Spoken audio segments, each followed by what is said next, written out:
What if this is as good as it gets? There's a movie. It's a movie I used to watch. As Good as It Gets. It's by Jack Nicholson. Jack Nicholas. I can never get his name right.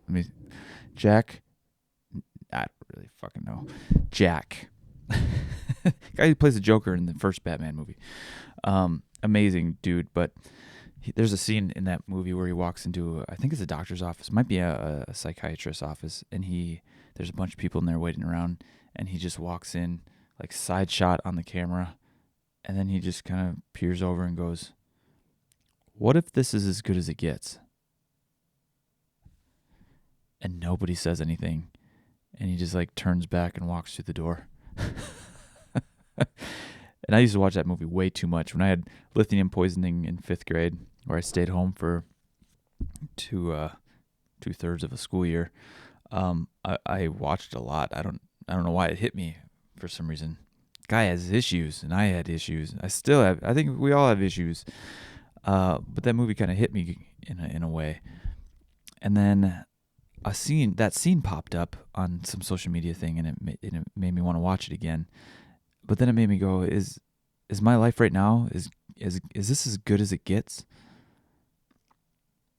Is this as good as it gets? Is this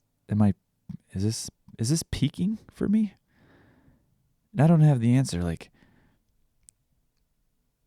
having kids is the best. It's like, my daughter's 2, right? 2.5. And if you do simple math, like at 18, she can just fucking go. I mean, she can go whenever she wants. I mean, not whenever she wants, but you get what I'm saying. And so it's like 16 years left until she has like the conventional option of leaving. And that breaks my heart. That really breaks my heart. So I've got like this pocket of windows. This pocket of window. Am I trying to combine two things at the exact same time? I'm trying to kill 2 stones with 1 bird.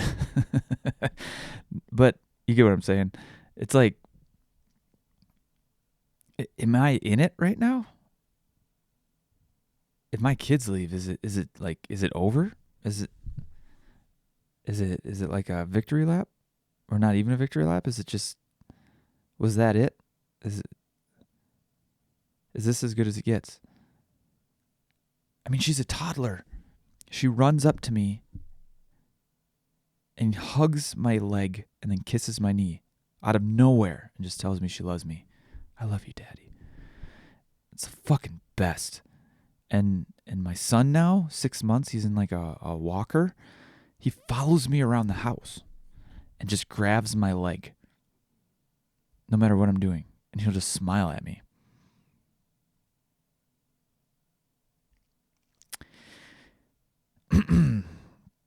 It's like sad to think that's gonna go away someday.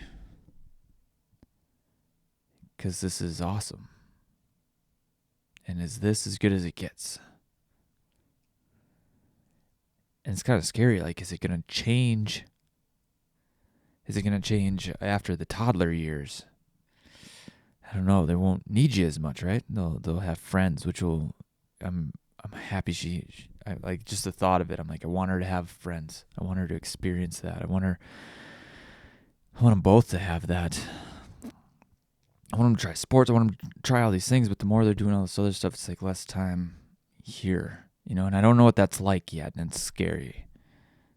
I don't think this is what I really planned on talking about, to be honest with you. I planned on talking about 3 things. This was kind of one of them. And then in between the 3 things, I was going to say just offensive, dirty jokes. 2 of which, one new one, and then one that I just would like to share and get it out into the universe. And I had a lady I talked to, a mental health professional on this podcast. After the podcast was over, I told her it's hard for me to share my full, true, authentic self because there's a huge part of me that has very dark sense of humor, very dark. And there's another side of me who likes very offensive jokes. I just find them hilarious. And she said, well, then you should share them. And the first thought that came to my mind was I got a lot of flack for bleeping out a cuss word in a Team Hoop pole vault video. That there are young children watching this video. How dare you say something like, how dare you bleep out a curse word? It's like, I bleeped it out. Your kids are teenagers. They've never heard the word fuck before? Then you need to, maybe you're the problem, you know? I don't know. I didn't say that. But I didn't really give a shit what they had to say. But it freaked me out a little bit at the time. You know? It's weird. It's weird. That was like during cancel culture time. It kind of scares you a little bit. Like, oh, I guess I can't pay my mortgage. If they create a riot around me bleeping out a cuss word. We just didn't know at the time. Oh, all right. I got my emotions back down, but what if this is as good as it gets? Oh, I hate thinking about that. I hate thinking that there's not something to look forward to. I can't believe it. Just saying that about my daughter almost made me cry. Okay, let's go here. All right, so something I heard this week that I thought was really powerful. And this is very helpful for me. Maybe it'll be helpful for you. I don't know. But there's this huge push about how to change generational trauma. Like, there's generational trauma, and it gets passed down from generation. There's trauma that gets passed down from generation to generation to generation. And it might be yelling. It might be like violence. It might be like not being there emotionally for your child, or allowing them to be themselves, or forcing them to feel like they have to perform for love, things like that. All these things just create bullshit. And like this generation, like millennials, my generation, I suppose, is really aware of that. Well, the communities I interact with are very aware of that and are trying to stop it and do everything they can to stop it. But it's fucking hard. It's really, really hard. And I've talked about this in some of these other podcasts. But this quote I read was that it went along the lines of, you suffering by your kids' tantrums, by you staying calm and going against the grain of what you want to do. Because we have this conditioning in us, and I have it in me. It happened today again. Or you just want to scream and you want to like do the things that were maybe done to you, or these defense mechanisms to just yell back or disassociate or flight, fight, or freeze, like those types of things. But if you can stay calm, which is really fucking hard, and it's painful to change, that you're choosing essentially to suffer so your child doesn't have to. Ugh. That hit me like a ton of bricks. That hit me really hard. It's like that and then it goes right along with that Viktor Frankl quote. Like, if there's a reason for your suffering, the suffering starts to cease. Like it just starts to dissipate. If there's a reason for your suffering starts to essentially disappear. It makes it bearable. And so today, my son has 2 bottom teeth. They're the cutest little things ever. He had 2 teeth right before Christmas. And then out of nowhere in the last 4 days, 2 teeth started popping out at the top of his mouth, and he's got a 3rd one coming out right over here, like his canine tooth. So so he has not been himself. He has been in pain, just screaming. There's nothing you can do. You try to hold him, and he'll just flailing, and he'll like headbutts you. And today he even headbutted my collarbone and hit his teeth, and then he started crying. And it's hard. It's hard when today there's just 4 hours of pure crying, and you trying to give him cold things, you're trying to give him a towel that's wet, you're trying to give him a little bit of Tylenol, even though you don't know if Tylenol's even safe anymore because of all this bullshit that's been going on in our country. And then you're just trying to hold him and keep him comfortable. And then he like stops for a little bit and you're like, oh, we did it. And then he freaks out again. And it makes me want to freak out. You can't get it to stop. I couldn't get it to stop. But that quote kept popping up in my head like, okay, stay calm. Just stay calm. And I know this is really hard. Just stay. If you can, there's a reason for you having a safe place for him. Suffer now so he doesn't have to suffer later. Suffer now so he doesn't have to suffer later. Suffer now so he doesn't have to suffer later. And it kind of kept going on in my head. I was like, okay. And then it was still hard, but it wasn't as hard. It kind of let some steam out. Like, there's a reason. I'll hold this for you, buddy. I'll hold the space for you. I don't know. I don't know if it would, if this is hitting anyone listening to this the same way it hit me, but man, that was pretty powerful to read. And it kind of changed my perspective on a lot of things and how I'm interacting with my kids, like this week. So yeah, that's a weird one, right? Like that's pretty cool if you think about it. I don't know if that works in any other space besides children, but maybe it's maybe for coaches or something too. Maybe it's someplace to kind of sit. Okay, I think it's time for an offensive joke. Let's do offensive joke number 1. This is one you can do to your friends. Maybe you've heard it, maybe you haven't, but I'm going to share it anyway because it's fun to do. You go up to somebody, preferably a guy, a very straight guy, and you go, "Hey, if there was a wall of dicks, how many would you choke on?" And when they say none, you go, "Dang, you must be pretty good at sucking dick." It's never not worked. It's a fantastic joke. I recommend it. I recommend you do it in church. That's where it would probably work the best. Very well there. Unless you get someone who's like, "How many would you choke on?" They're like, "I'm not very good at it, all of them." And you go, "Oh." Keep practicing.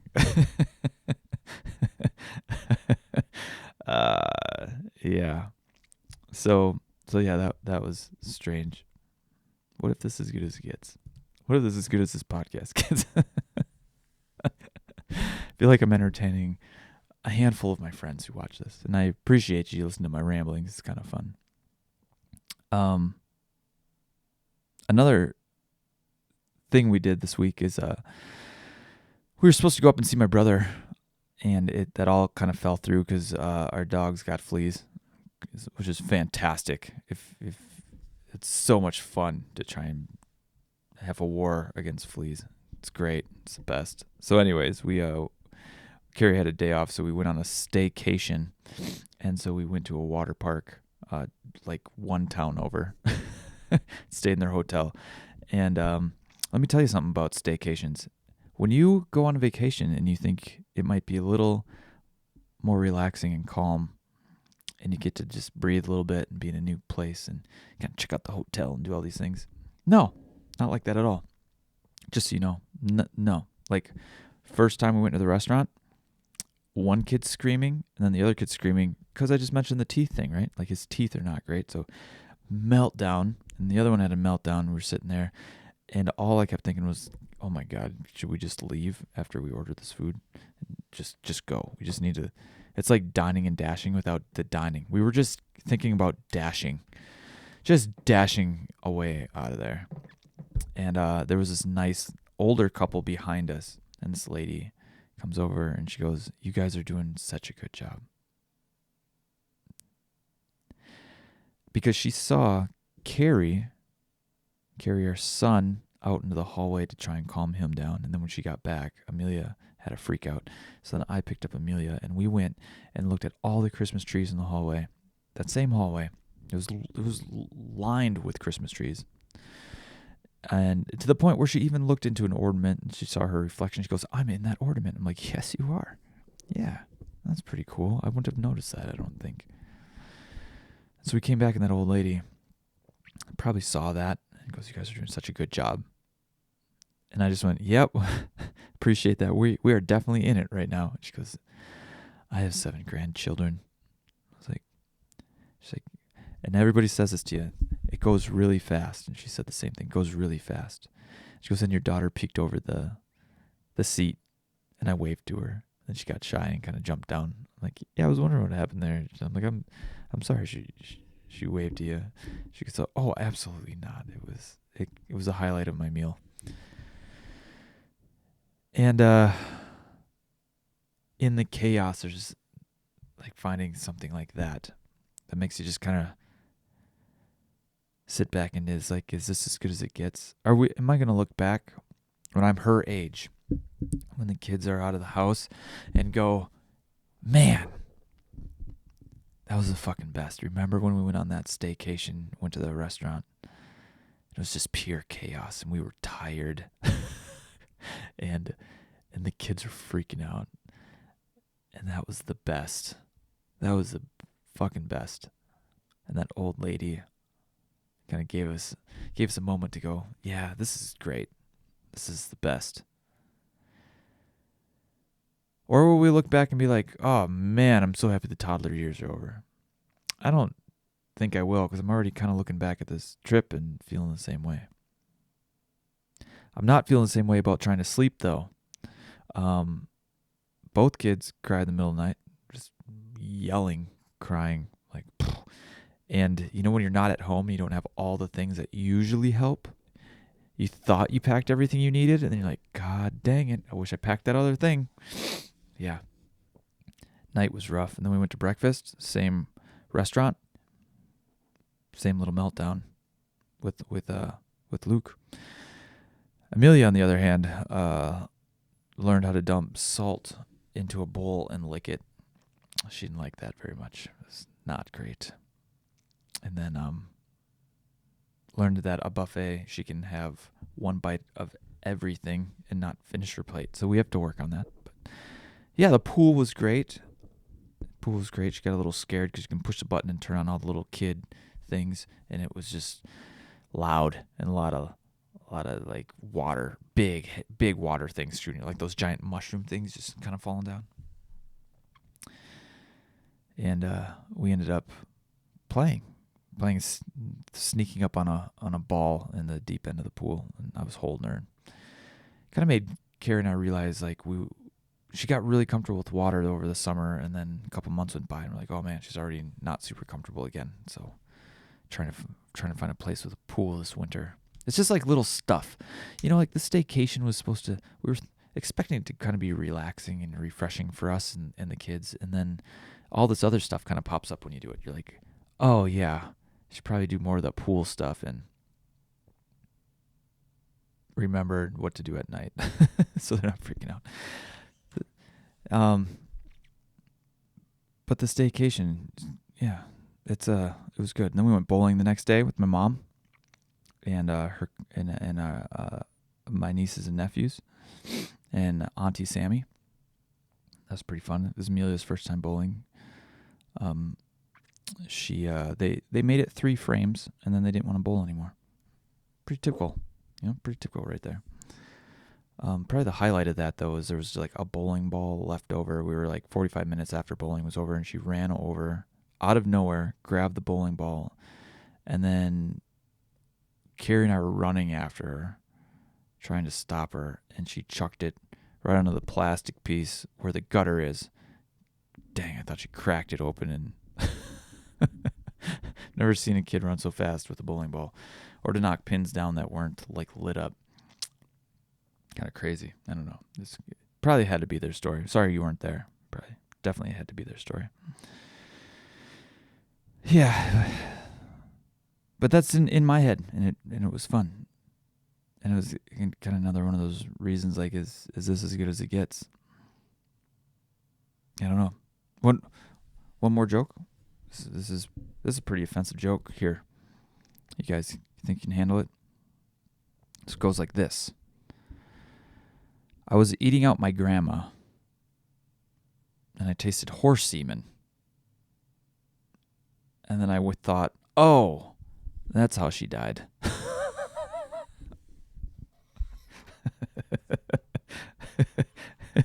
Chew on that one for a little bit. That one kind of zing-zangs your brain, huh? The first time I heard it, was like, whoa, my God. This is disgusting. Ick. That's gross.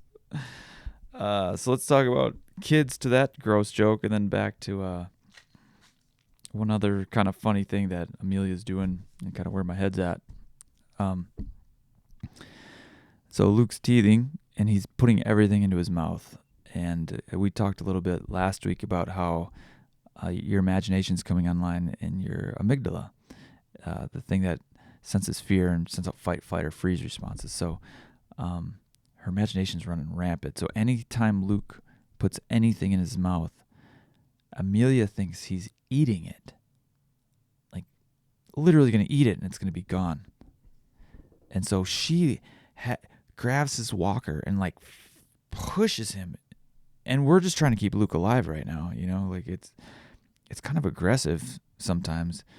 She doesn't like it. It's like, all of a sudden, he's just here going, no, Luke, don't eat that. And then you see her pushing him all the way to the other side of the room. But because Luke is very mobile now, he runs right back at her, you know?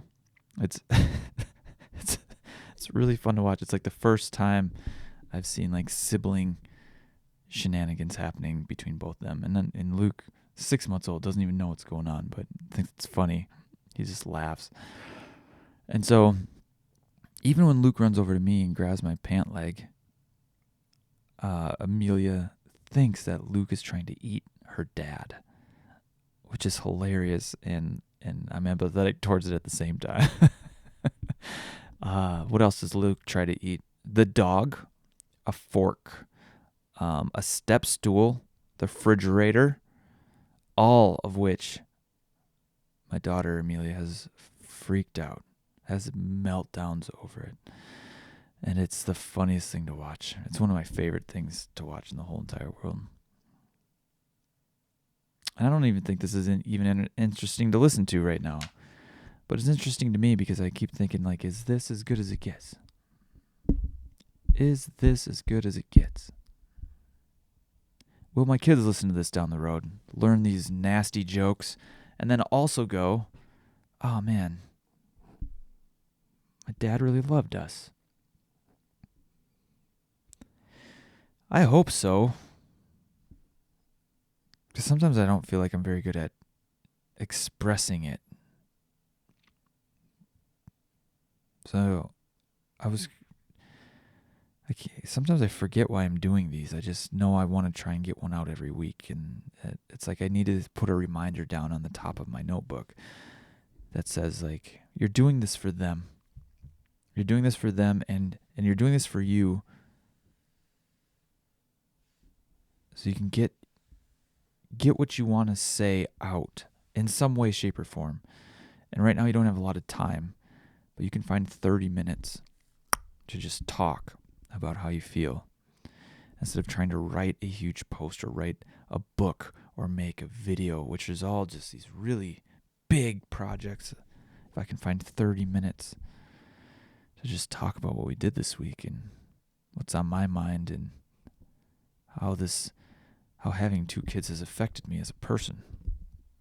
I think that's what I'm trying to do here. Maybe let them see a side of me they don't know. Or maybe when they're my age, they'll go, oh man, I know exactly what he's going through. Or, holy shit, I'm not like that guy at all. Maybe they won't even want to know. I don't know. I guess I'm leaving it there in case they do. That's what these are for. It's really for them. It's crazy. There's other people listening to this. If you're listening to this right now, you're listening to this, which is weird to say. But I think they're the only ones I want to hear this. Someday, maybe. Is that weird? Just kind of make these for your kids so they can get like a glimpse of you. Instead of just like a picture. When I see my like pictures of my family when I was a kid, you just have a picture, right? And you have this idea of who your dad was from like, say the picture was like of me at 5 years old. You have this picture of who your dad was as a 5-year-old. Like, that version is filtered through 5-year-old eyes. Did I just tie this all together? You know, when you watch As Good as It Gets when you're in 5th grade, it's a different movie when you watch it when you're almost 40. You know?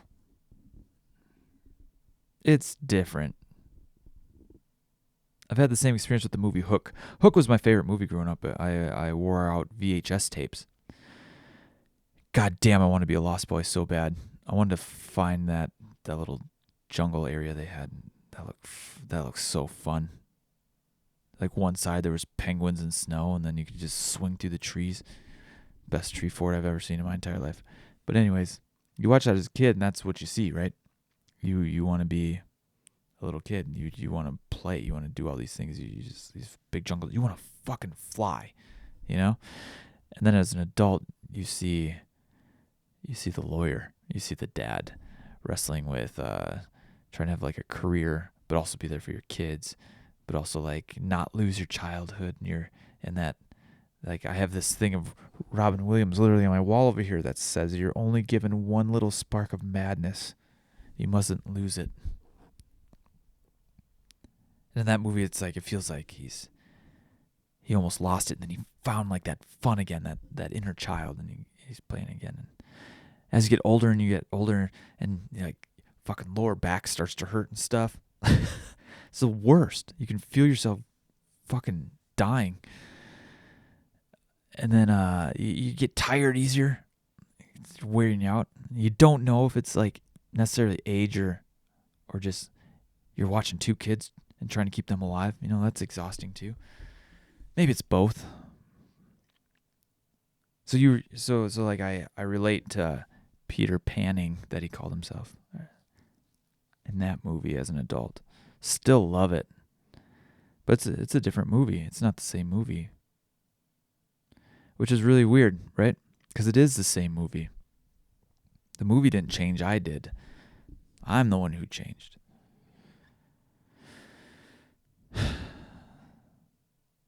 So I'll probably keep changing, right?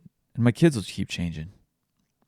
But if they ever want to see what their dad was like when they were 2 or 6 months old, maybe they'll have a 2-year-old or a 6-month-old too, and just want to know, like, what was that like? They can come back and listen to these or watch these and see, you know. And that's a whole conversation for another podcast. But I'm always wondering, like, here's what I've been wrestling with a little lately. This question, as I see, I have 2 minutes until 30, and I'm going to try and end on 30 on the dot today. But I read one where once that if you want to find out who you really are, just subtract everything that you're not, and what you're left with is exactly who you are. And I've been trying to do that for 10 years. And it's been really, really powerful in a lot of ways. Helped me learn a lot of things. And this is kind of, it's a fucking Inside Out movie again that kind of got me. I'm watching Inside Out again, 2 this time.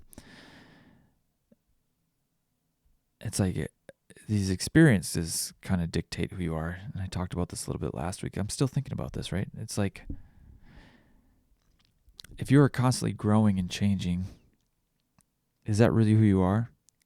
If there's a part of you that can change, maybe this is a good question. If there's a part of you that can change, is that really who you are?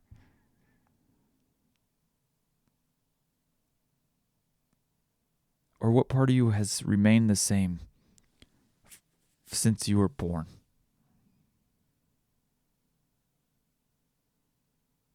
And I don't know. That's a tough question I wrestle with a lot. So maybe someone can help me with that in the comments if you made it this far. But yeah, maybe this is as good as it gets. I hope not. I just hope it keeps kind of growing. fuck, it really does hit me when I think about 16 years left for my oldest daughter. That hurts. I don't like thinking about it. This is the best pocket I've ever had. I can't imagine it getting any better. And that's beautiful and depressing at the same time. Yeah. All right, I'm out of here. Life's meant to be experienced, and curiosity will get you there. Bye.